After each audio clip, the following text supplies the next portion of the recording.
بسم الله الرحمن الرحیم. فروش ارقام سیب زمینی بذری وارداتی در کلاس S, SE و E موجود می باشد.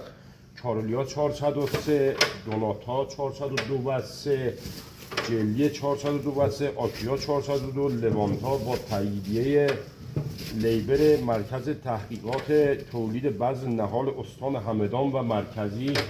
مشاهده میکنید این سیب زمینی که مشاهده میکنید بذری هستن. همه درشتاشون رو برای کشت همدان جدا میکنیم. درشتاشو یعنی برای سال آینده بذرهای همه یک سایز برای سال آینده انشالله برداشته کنم. این مشاهده میکنید لوانتا، جلی، آکریا و دوناتا. کسی خواست در خدمت هستیم. خداوند به همه کشاورزان خیر عطا فرماید.